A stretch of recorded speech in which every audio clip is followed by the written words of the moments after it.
Hello everyone, welcome to the homely spoon made with love served with care. So ఈరోజు అయితే నేను సింపుల్గా అరటికాయ కూరని ఎలా చేసుకోవాలో చూపిస్తానండి. సింపుల్ అంటే ప్రాసెస్ ఉంటుంది, బట్ అది చాలా ఫాస్ట్గా అయిపోతుంది అనమాట.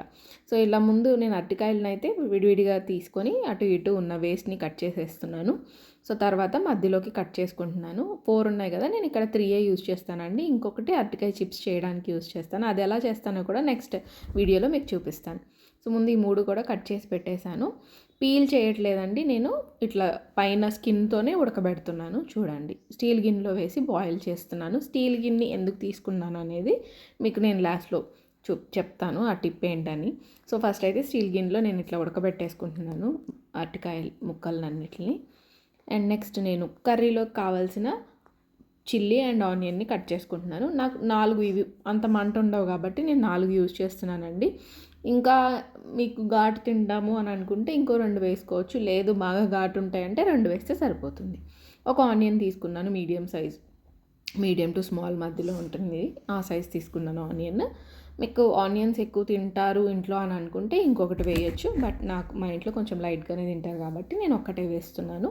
పచ్చిమిర్చి ఏమో ఇట్లా బారుగా కట్ చేసి మధ్యలోకి చీల్చేసి మధ్యలో కట్ చేసి పెట్టేశాను అనమాట, స్లిట్స్ కింద. సో టూ మచ్ స్పైసీ కూడా ఉండవు కాబట్టి ఇట్లా గిన్నెలోకి తీసి పక్కన పెట్టేశాను. ఈలోపు ఉడికిపోయినాయండి. జస్ట్ మనం ఏ ప్రెషర్ పెట్టుకుంటే ఇట్లా ముట్టుకొని ఇట్లా అనగానే దిగిపోవాలన్నమాట. అలా ఉడికితే చాలు. టూ మచ్ బాగా ఎక్కువ అయితే మెత్తగా ఉడకపెట్టేయద్దు. ఇలా పెట్టిన తర్వాత చల్లారంగానే మనకి పీల్ చూసారా ఎంత ఈజీగా వచ్చేస్తుందో. అదే మనం పీలర్తో తీస్తే కనుక లోపల ఉన్న మనం తినే పార్ట్ కూడా మేబీ పోవచ్చు కదా. సో అందుకని ఇట్లా అయితే చాలా బాగుంటుంది, కర్రీ కూడా చాలా టేస్ట్ వస్తుంది. సో చక్కగా అన్నీ కూడా పీల్ ఆఫ్ చేసేసి చిన్న చిన్న ముక్కలుగా కట్ చేసేసుకుంటాను అనమాట. సో పీల్ ఆఫ్ చేయడం కూడా చాలా ఈజీ, చాలా త్వరగా వచ్చేస్తుంది. వేడివేడిగా ఉన్నప్పుడు మాత్రం చేయకండి, చేయి కాలుతుంది. సో ఇవి వేడిగానే ఉన్నాయి లైట్గా, అందుకనే నేను త్వరగా చేయగలిగాను.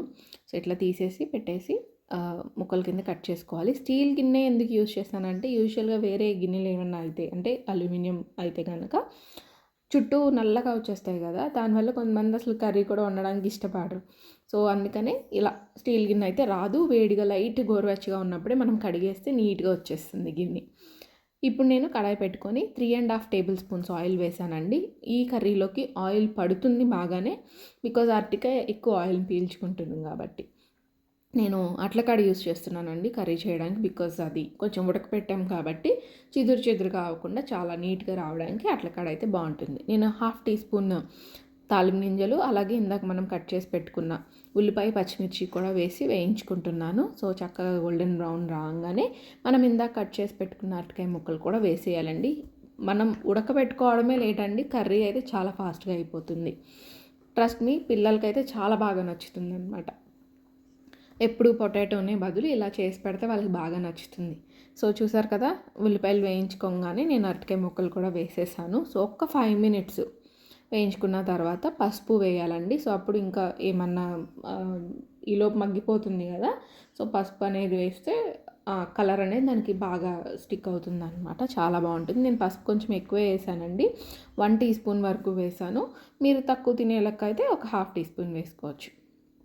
సో ఇప్పుడు నేను సాల్ట్ కూడా వేసానండి, 1 టేబుల్ స్పూన్ వేసేసి తిప్పేస్తున్నాను అనమాట. సో నాకు ఆయిల్ సరిపోలేదు అనిపించింది కాబట్టి నేను ఇంకొక 1/2 టేబుల్ స్పూన్ వేసి తిప్పుతున్నాను అనమాట. దగ్గరుండి చేసుకోవాలండి, పెద్దగా మీరు ప్రెషర్ ఏం పెట్టక్కర్లేదు, అది అడుగేమంటదు, మనం మందంగా ఉన్న కడాయిలోనే చేస్తాం కాబట్టి.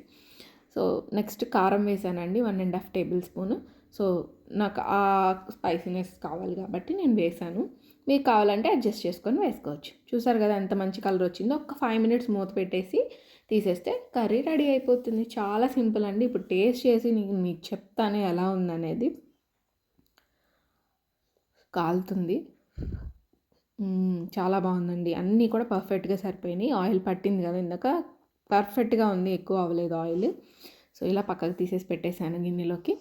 ఈ సింపుల్ రెసిపీని మీరు కూడా ఇంట్లో ట్రై చేసేయండి. అలాగే please like, share and subscribe my channel. Bye.